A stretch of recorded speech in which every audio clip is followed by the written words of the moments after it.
हर साल कार्तिक मास के शुक्ल पक्ष की एकादशी को देवउठनी एकादशी मनाई जाती है, जिसे प्रबोधिनी एकादशी भी कहते हैं।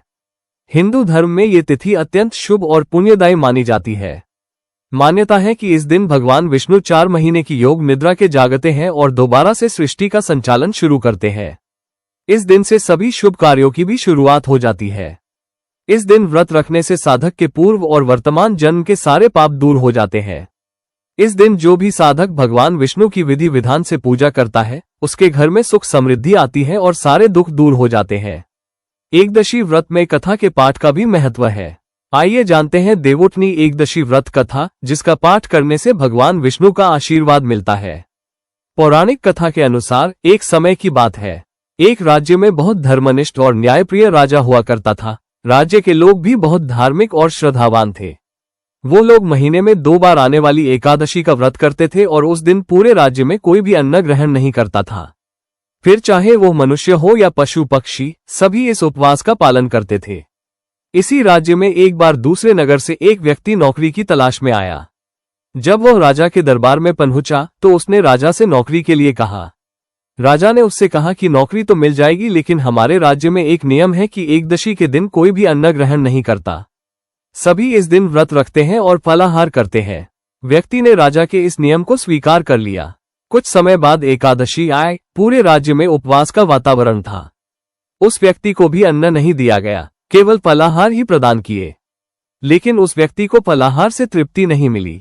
जब उसकी भूख बढ़ने लगी तो उसने राजा से कहा कि मुझे कुछ खाने को दे, वरना मेरे प्राण चले जाएंगे। राजा ने उसे थोड़ी देर समझाया, लेकिन वो लगातार अन्न की मांग करता रहा।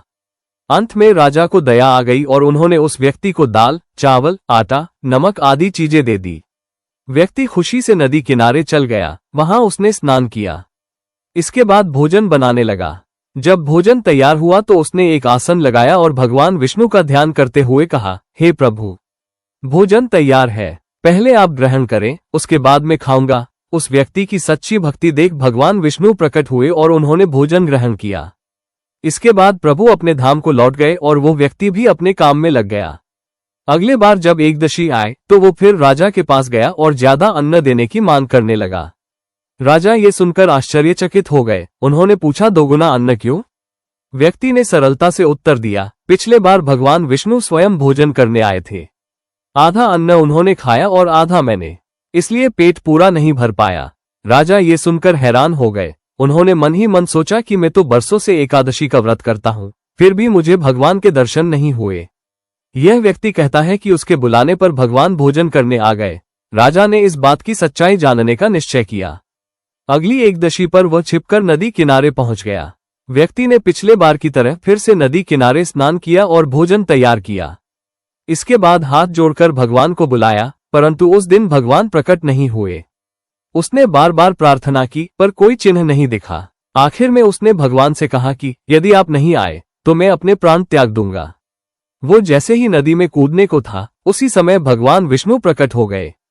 भगवान से उससे कहा कि वत्स, तुम्हारी सच्ची भक्ति ने मुझे बांध लिया है। पिछले बार की तरह भगवान ने फिर से उस व्यक्ति के साथ भोजन किया। इसके बाद बैकुंठ धाम को चले गए। ये सब देखकर राजा की आंखें खुल गई। उसे समझ आया कि व्रत का मूल्य सिर्फ बाहरी आडंबर में नहीं है, बल्कि सच्ची भावना, शुद्ध मन और भक्ति में है। सिर्फ व्रत करने वाले को ही फल नहीं मिलता, बल्कि वो फल उसे मिलता है जो सच्चे तन, मन, प्रेम और समर्पण से भगवान को याद करता है। उस दिन से राजा ने व्रत और पूजा पाठ को केवल रीति रिवाज के रूप में नहीं, बल्कि सच्चे मन और श्रद्धा से करना शुरू कर दिया। अंत में जब उसे व्रत का असली मतलब समझ आ गया तो उस पर भी भगवान विष्णु की कृपा हुई और उसे मोक्ष की प्राप्ति हो गई।